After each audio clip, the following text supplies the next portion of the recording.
Assalamualaikum warahmatullahi wabarakatuh. Perkenalkan, nama saya Septika Kiah dengan NPM 1921030423.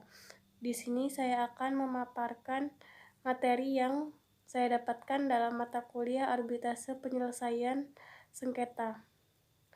Materi yang pertama yaitu tentang pengantar hukum arbitrase.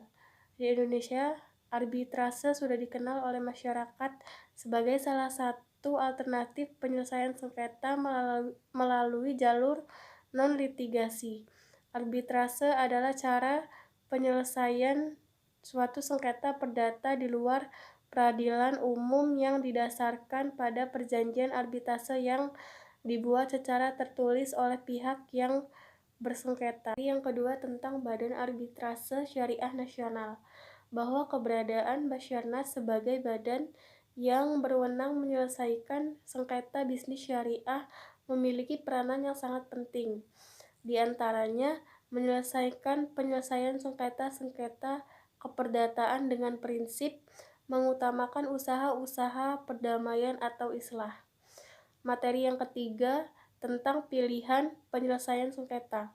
Sengketa hukum atas tanah tidak dapat dilepaskan kaitannya dengan negara kesatuan Republik Indonesia, yaitu negara hukum yang berorientasi kepada kesejahteraan umum sebagaimana tersurat dalam Undang-Undang Dasar Negara Republik Indonesia tahun 1945. Materi yang keempat tentang konsultasi.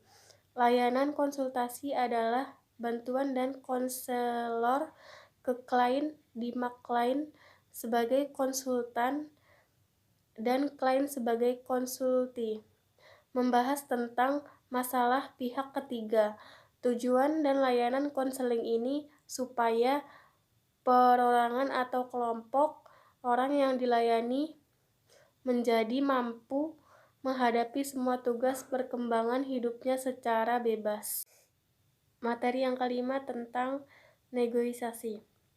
Menurut Undang-Undang Nomor 30 Tahun 1999 tentang arbitrase dan alternatif penyelesaian sengketa, pada pasal 1 angka 10, alternatif penyelesaian sengketa adalah lembaga penyelesaian sengketa atau benda pendapat melalui prosedur yang disepakati para pihak, yakni penyelesaian di luar pengadilan dengan cara konsulti, negosiasi, mediasi, konsiliasi, atau penilaian ahli. Materi yang keenam tentang mediasi.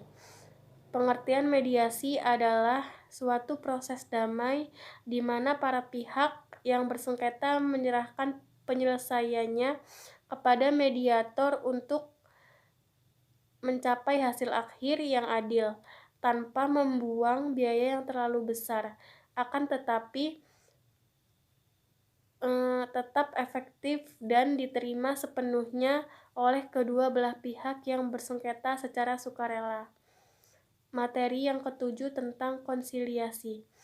Konsiliasi merupakan proses dari suatu penyelidikan tentang fakta-fakta di mana para pihak dapat menerima atau menolak usulan rekomendasi resmi yang telah dirumuskan oleh badan independen.